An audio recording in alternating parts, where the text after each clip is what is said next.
నమస్తే మిత్రులారా, నేను మీ శ్రీనివాస్ చౌహాన్, అడ్వకేట్. మిత్రులారా, ఏదైనా ఒక ప్రాపర్టీకి సంబంధించిన డాక్యుమెంట్లు ఒక పార్టీ ఆధీనంలో ఉంటే మరొక పార్టీ ఆ డాక్యుమెంట్లను బహిరంగపరచమని పిటిషన్ వేయడానికి అవకాశం ఉంటుందా?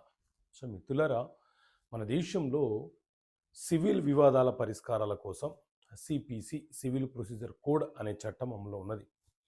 ఇందులోని ఆర్డర్ 11, రూల్ 12 ప్రకారంగా ఏదైనా ఒక సివిల్ వివాదానికి సంబంధించిన కేసు న్యాయస్థాన పరిధిలో ఉన్నప్పుడు, న్యాయస్థానంలో విచారణ కొనసాగుతున్న క్రమంలో ఆ వివాదానికి సంబంధించిన డాక్యుమెంట్లు లేదా ప్రాపర్టీ డాక్యుమెంట్లు ఒక పార్టీ ఆధీనంలో ఉంటే మరొక పార్టీ వాటిని బహిరంగపరచమని, ఈ కేసుకు ఆ డాక్యుమెంట్లు అవసరమని భావిస్తే వాటిని బహిరంగపరచమని చెప్పి న్యాయస్థానంని వేడుకోవచ్చు, కోరవచ్చు, పిటిషన్ వేసి న్యాయస్థానం యొక్క దృష్టికి తీసుకెళ్ళవచ్చు.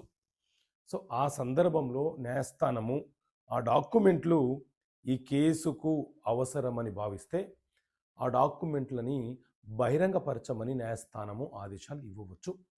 సో కొన్ని కేసులలో కొంతమంది డాక్యుమెంట్లు తమ వద్ద ఉన్నా వాటిని బహిరంగపరచకుండా తమ దగ్గర లేవని నిరూపించే ప్రయత్నాలు చేస్తూ ఉంటారు. ఇలాంటి సందర్భాలలో ఎవరైతే నష్టపోతున్నారో ఆ పార్టీ న్యాయస్థానానికి డాక్యుమెంట్లు పలానా పార్టీ దగ్గర ఉన్నాయి, వాటిని బహిరంగపరచమని ఆర్డర్ ఇవ్వండి అని చెప్పి వేడుకునే అవకాశం ఉంటుంది. సో ఇలాంటి చట్టపరమైన అంశాల మీద ప్రజలకు అవగాహన ఉండాలన్న ఉద్దేశంతో చట్టపరమైన సమస్యలకు పరిష్కారాలు అనే పుస్తకాన్ని ఇంగ్లీష్ మరియు తెలుగు మీడియంలో మీకోసం తీసుకొచ్చాము. సో ఈ పుస్తకం కావాలనుకునే వ్యక్తులు ఇక్కడ కనిపిస్తున్న నెంబర్ కాల్ చేసి ఈ పుస్తకాన్ని మీరు పొందవచ్చు. ఓకే మిత్రులారా, థ్యాంక్ యూ. జై హింద్.